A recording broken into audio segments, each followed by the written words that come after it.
ఆదర్శానికి మారుపేరు, ప్రేమతత్వానికి చిరునామా, ఆకాశమంత సహనం, నిఖార్సైన భారతీయతకు వీలునామా శ్రీరాముడు.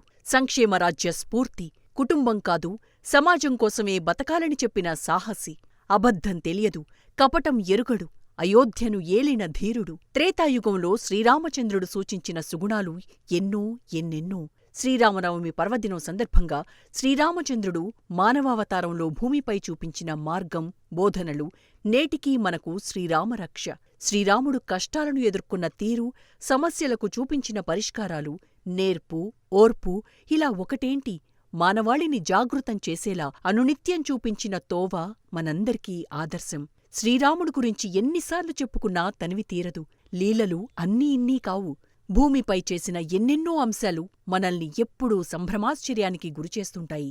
దేవుడే మానవుడైతే ఏం చేయొచ్చో చేసి చూపించిన అద్భుతాలు మన కళ్ల ముందు మెదులుతూనే ఉంటాయి. ప్రతి నిత్యం శ్రీరామచంద్రుడి గాథలు, రామాయణ కర్తవ్య బోధ మనకు స్ఫురిస్తూనే ఉంటాయి. ప్రపంచవ్యాప్తంగా రామాయణం ఎన్నో యూనివర్సిటీల్లో పాఠ్యాంశంగా, జీవన విధానంగా ఉందంటే అతిశయోక్తి ఎంతమాత్రం కాదు.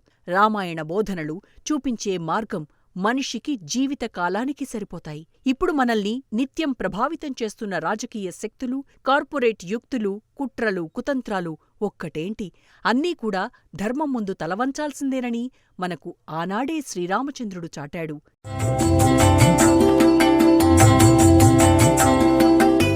భూమిపై శ్రీరాముడు జన్మించిన దగ్గర్నుంచి ఉద్భవించిన పాత్రల గొప్పతనం మన చుట్టూ ఉన్న సమాజాన్ని మనకు కళ్లకు కడుతూనే ఉంటాయి.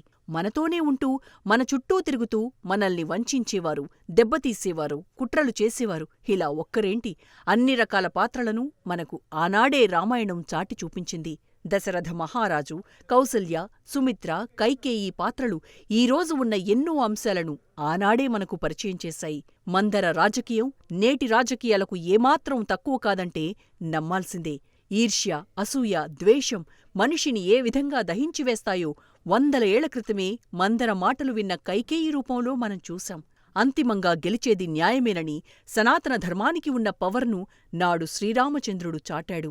పిల్లలు పుట్టకపోవడం, పుత్రకామేష్టి యాగం నిర్వహించటం, రామ లక్ష్మణ భరత శత్రుఘ్నుడు జన్మించడం, పెరిగి పెద్దవడం, ఆ తర్వాత జరిగిన పార్శ్వాలన్నీ మనకు తెలిసినవే. సీతమ్మ తల్లిని శ్రీరామచంద్రుడు పెళ్లి చేసుకోవడం, కైకేయి శ్రీరాముణ్ణి అడవులకు పంపించేలా ఆడిన నాటకాలు కళ్లముందు మెదులుతూనే ఉంటాయి. అడవులకు వెళ్లిన సీతమ్మ తల్లికి ఎదురైన సంఘర్షణ, రావణుడి రూపంలో జరిగిన అల్లకల్లోలం, అంతిమంగా లంకను శ్రీరామచంద్రుడు విముక్తి కలిగించి సీతమ్మను వెంట తీసుకురావడం, రామరావణ యుద్ధంలో జరిగిన ఎన్నో ఘట్టాలు మంచి చెడుపై జరుగుతున్న పోరాటాలకు నిదర్శనంగా చూడాలి.